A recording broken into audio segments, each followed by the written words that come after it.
Hi guys, ipapakita ko sa inyo ngayon yung iba't ibang klase ng rim ng RAO Baobao yung tawag sa amin dito.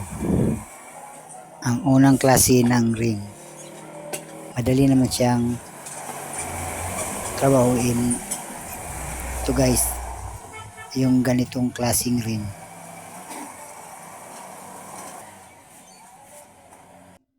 Ito yung ikalawang klase ng rim.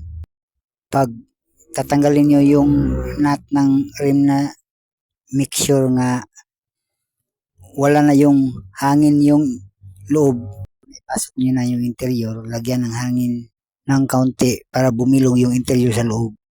Tandaan nyo guys, dapat nasa gitna yung kanyuto sa dalawang bolt. Doon yun nagtugma yung butas ng kabilang side ng rim niya para eksakto din sa butas yung mga bolt. Lagi nyong tandaan guys, safety first. At lagi nyong i-double check yung mga nut sa paghigpit kasi delikado yan pag natanggal yan, sasabog yan. Ito yung pangatlo. Ito yung uso, yung wide rim na rim. Kung baguhan ka pa lang, talagang mahihirapan ka niyan. Pero pag nakita mo yung mga video ko, sundan mo lang yun. At saka yung mga instruction ko, tsak, madali lang yun sa'yo. Kaya wag mong i-miss out yung mga video ko.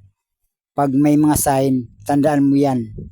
Kasi yan ang mga teknik ko at paraan para madali yung trabaho. Kapag nahihirapan ka, tingnan mo uli yung video ko.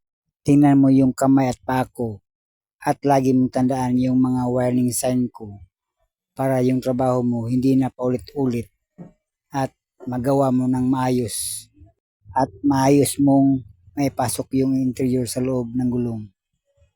Tingnan nyo guys, dito pa lang ako naglalagay ng pampadulas. Sundan mo lang yan. Talagang masasabi ko sa iyo, okay yung gawa mo.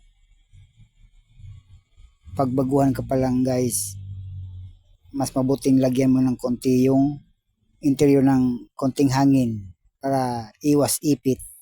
Di naman ako sa nagmamarunong guys, pero sa paraan na alam ko, madali yung trabaho at saka maayos. Oops, huwag mo na kayong mag-react. Tube type category lang to. Next, proceed. Yung tubeless category. Kung nagustuhan nyo ang video na to, paki-share naman at likes para makatulong naman sa iba. Thanks guys. Next, proceed tayo.